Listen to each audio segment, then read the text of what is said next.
Hello नमस्ते, welcome to my YouTube channel Manisha's content hub. मैं हूं मनीषा और आज मैं सिखाने वाली हूं साइंस, जिसमें हम देखेंगे unit and measurements. Okay so let's get started.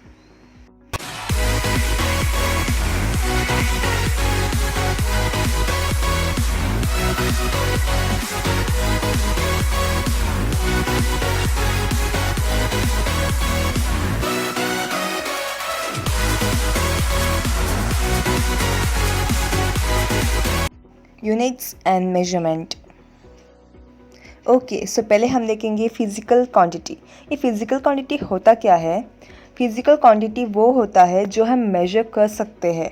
A physical quantity can be expressed has a value which is the algebraic multiplication of a numeric value and a unit.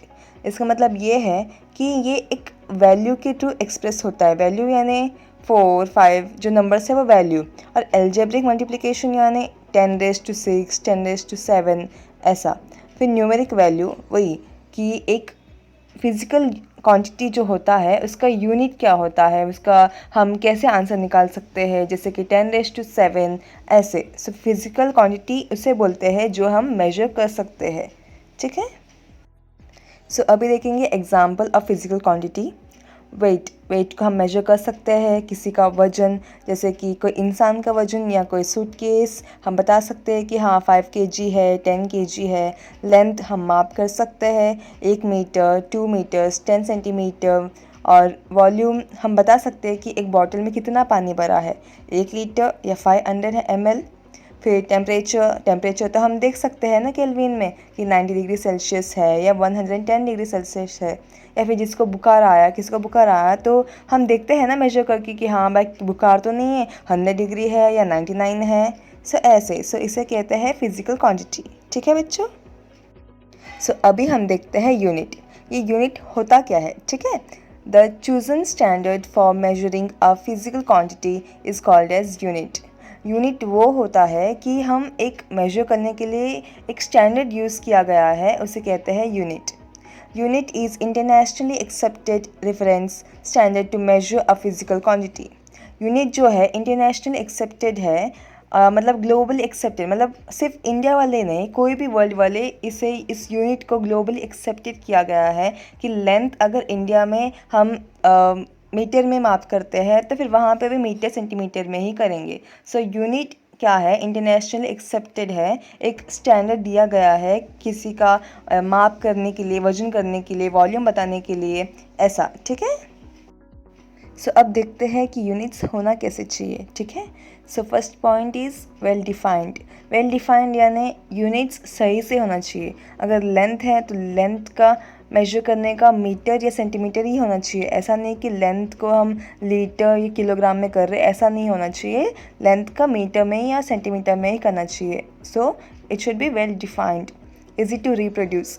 Easy to reproduce का मतलब क्या है कि इसे derive कर सकते हैं, यानी कि लेंथ का जो मीटर है वैसे एरिया का क्या है, मीटर स्क्वायर, यानी मीटर की 2 कॉम्बिनेशन से बना हुआ है ना एरिया, तो हम उसे वापस रिप्रोड्यूस कर सकते हैं, करना चाहिए, वैसा होना चाहिए यूनिट। इजी टू कंपेयर, हम इजीली कंपेयर कर सकते हैं, वैसा होना चाहिए। और independent of changes in physical condition, अगर कोई फिज़िकल कंडीशन आ रही है, हमें चेंज करने की ज़रूरत पड़ रही है, तो वो आराम से होना चाहिए। ऐसा नहीं कि भाई नहीं हो रहा है, ऐसा नहीं होना चाहिए, वो होना चाहिए, इंडिपेंडेंट होना चाहिए। फिर फिफ्थ वाला, ये बहुत इंपॉर्टेंट है, इंटरनेशनली एक्सेप्टेड। यूनिट्स हमेशा इंटरनेशनली एक्सेप्टेड होना चाहिए। ऐसा नहीं होना चाहिए कि भाई इंडिया में मैं बोल रही हूँ कि मीटर और वहाँ पे कुछ और हो, तो फिर ऐसा तो नहीं होगा ना। अगर इंडिया में मीटर है तो हर वर्ल्ड में उसे मीटर ही कहेंगे। लेंथ का जो माप है, मेजर करने का तरीका है, वो मीटर और सेंटीमीटर में ही रहेगा। सो यूनिट्स इंटरनेशनली एक्सेप्टेड होना चाहिए। ठीक है बच्चों, so number of units is lesser than number of physical quantities. इसका मतलब क्या है? इसका मतलब ये है कि फ़िज़िकल क्वांटिटीज़ बहुत सारे हैं और नंबर ऑफ़ यूनिट्स बहुत कम है। ऐसे कैसे? इसका मतलब ये है कि 2 डिफरेंट फ़िज़िकल क्वांटिटी का सिर्फ एक ही यूनिट है। यानी कि अगर हम देखते हैं कि इतने सारे फिज़िकल क्वांटिटीज़ हैं, लेकिन इसका जो यूनिट है ये बहुत कम है, लाइक लिमिटेड है। वो कैसे, हम देखेंगे। देखो कि जो वर्क है उसका भी यूनिट जूल है, जो एनर्जी है उसका भी जूल है, यानी टू डिफरेंट फिजिकल क्वांटिटी का एक ही यूनिट है। वर्क एंड एनर्जी दोनों का जूल है, यानी जूल जो है दोनों फिजिकल क्वांटिटीज़ में यूज़ होता है। इसलिए नंबर ऑफ़ यूनिट्स कम है और फिजिकल क्वांटिटी ज़्यादा है, क्योंकि एक एक मतलब दो फिजिकल क्वांटिटीज़ का एक ही हो सकता है या फिर 4-5 फिजिकल क्वांटिटीज़ का एक ही यूनिट हो सकता है। इसलिए इस स्टेटमेंट का मतलब वो है, ठीक है। Combination of units to get units of other quantity. इसका मतलब ये है कि जो यूनिट है बहुत सारे कॉम्बिनेशन से भी बनते हैं। जैसे कि लेंथ का मीटर है तो एरिया का क्या है, मीटर स्क्वायर। इसका मतलब ये है कि जो ये एरिया का जो यूनिट आया है ये कोई नया यूनिट नहीं है, ये हमने मीटर जो था लेंथ का यूनिट उसे ही हमने कॉम्बिनेशन बना के एरिया का बनाया। वापस देखिए वॉल्यूम का क्या है, वॉल्यूम का मीटर क्यूब है। इसका मतलब ये है कि मीटर का ही कॉम्बिनेशन से वॉल्यूम भी बना है। सो यूनिट्स जो होते हैं ये कंबाइन करके एक और फिजिकल क्वांटिटी का यूनिट भी बना सकते हैं हम लोग, ठीक है बच्चों। सो अब हम आते हैं इंटरनेशनल एक्सेप्टेड सिस्टम पे। 4 टाइप्स के होते हैं, CGS system, MKS system, FPS system और SI यूनिट, ठीक है। अभी इसको हम देखेंगे। ओके, सो CGS सिस्टम होता क्या है। In this system length is measured in centimetre C, mass in gram and time is measured in second. CGS का मतलब है सेंटीमीटर, ग्राम एंड सेकेंड। हम CGS में लेंथ को सेंटीमीटर के टू मेजर करते हैं, मास को ग्राम के टू मेजर करते हैं और टाइम को सेकेंड के टू। ओके बच्चों, अब देखते हैं MKS सिस्टम को। Length is measured in metre, mass is measured in kilogram and time is measured in second. MKS यानी मीटर, किलोग्राम, सेकेंड। MKS में हम लेंथ को मीटर के टू मेजर करते हैं, मास को किलोग्राम के टू और टाइम को सेकेंड के टू। ओके बच्चों, अब FPS unit. In this system length is measured in foot, mass is pound, time in second. So FPS यानी foot, pound and second. So FPS में हम लेंथ को फुट की टू मेजर करते हैं, मास को पाउंड में और टाइम को सेकेंड में, ठीक है। लेकिन ये जो तीन थे ये तीन इतने सारे यूनिट को मतलब बहुत कम थे, तो इसको ओवरकम करने के लिए अब आया है SI यूनिट। SI यूनिट का मतलब है सिस्टम इंटरनेशनल। सो ये जो है पूरे वर्ल्ड में पूरे मतलब इंटरनेशनली लाइक ग्लोबली एक्सेप्टेड है ये SI यूनिट, और इसमें 7 टाइप्स के है। ये जो तीन थे CGS, MKS, FPS सिस्टम ये बहुत कम हो रहे थे क्योंकि इतने सारे फिजिकल क्वांटिटीज़ हैं और यूनिट्स हैं, तो ये बहुत कम हो रहे थे। तो अब वो आए हैं SI यूनिट लेके, ठीक है बच्चों। So there are 2 types of unit, fundamental unit यानी base unit and second type is derived unit. Fundamental unit, base unit. The fundamental unit is a base units defined by international system of unit. These units aren't derived from any other unit, therefore they are called as fundamental units. Fundamental unit का मतलब क्या है कि ये एक base unit है। इसका मतलब है कि ये एक रियल और एक प्योर है, मतलब ये खुद ही है, मतलब इसको कोई लाइक डिराइव करके नहीं लाया गया है। मतलब दिस आरंट डिराइव्ड, मतलब ये एक रियल वाला है, इससे हम और यूनिट्स डिराइव करते हैं।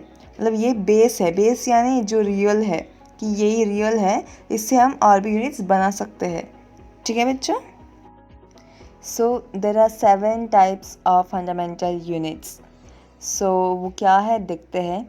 फंडामेंटल क्वांटिटीज़, SI यूनिट और सिंबल दिया गया है, देखते हैं।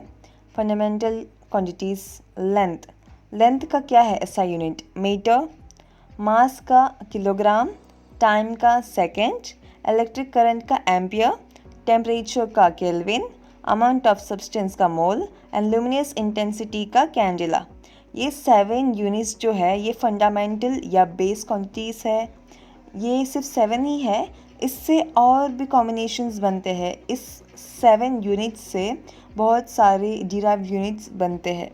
ठीक है बच्चों, सो ये याद रखना बहुत ज़्यादा इम्पोर्टेंट है, क्योंकि फंडामेंटल क्वांटिटीज सिर्फ 7 टाइप्स के होते हैं और ये 7 फंडामेंटल क्वांटिटीज़ और ऐसा यूनिट से ही बहुत सारे कॉम्बिनेशंस बनते हैं। ठीक है बच्चों, सो अब देखते हैं एसआई यूनिट का सेकंड टाइप, जो कि डिराइव्ड यूनिट है। जैसे मैंने बताया, अ derived unit is a SI unit of measurement compressed of a combination of 7 base unit. वो जो 7 बेस यूनिट्स था उसका ही कॉम्बिनेशन लेके ये डिराइव्ड यूनिट बनता है। डिराइव्ड का मीनिंग क्या है कि कहीं से लेके आना। सो ये जो 7 यूनिट्स थे, बेस यूनिट्स थे, उससे ये कॉम्बिनेशन बनता है, इसीलिए इसे कहते हैं derived unit. For example, area is equal to m square, like meter square, volume is equal to meter cube, mass density is equal to kilogram upon m cube, pressure is equal to force upon area is equal to n upon m square, n यानी Newton.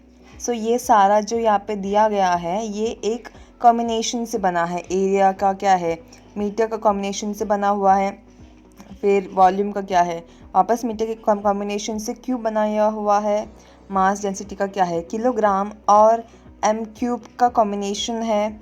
फिर force और area का combination से pressure बना हुआ है। सो in short derived unit क्या है कि कॉम्बिनेशन से बना हुआ है। ठीक है बच्चों, अब आता है prefixes used in matrix. Matrix में क्या क्या प्रीफिक्सेस यूज़ होता है, जैसे कि डेसी से लेकर रिएक्टो तक रेशियोज़ में जा रहा है, लाइक -1, -2, -3, -6, ऐसे माइनस में रेशियोज़ जा रहा है। और डेका से लेकर योटा तक प्लस में जा रहा है, 10⁻², 10⁻², 10⁻3 ऐसे। सो ये कुछ प्रीफिक्स है जो याद रखना बहुत इंपॉर्टेंट है। ठीक है बच्चों, ये याद रखना, ये भी एग्ज़ाम में आ सकता है। ठीक है बच्चों, सो यूनिट एंड मेजरमेंट का फुल चैप्टर या फुल बेसिक आइडियाज़ आपको मैंने दे दिया है। ठीक है बच्चों, इसका नोट्स या स्लाइड्स भी मैं नीचे डिस्क्रिप्शन में दे दूँगी। अगर आपको रेफ़र करना है तो आप रेफ़र कर सकते हैं। ठीक है बच्चों, थैंक यू। सो मैं आशा करती हूँ कि आपको ये वीडियो समझा होगा। अगर आपको कुछ डाउट है तो मुझे बताना नीचे कमेंट बॉक्स में कमेंट करके। और अगर ये वीडियो आपको अच्छा लगा तो लाइक करना, शेयर करना और कमेंट करना। और अगर जिसने सब्सक्राइब नहीं किया है तो सब्सक्राइब कर देना। ठीक है, सो आज के लिए बस इतना ही। Lots of love, Radhe Radhe.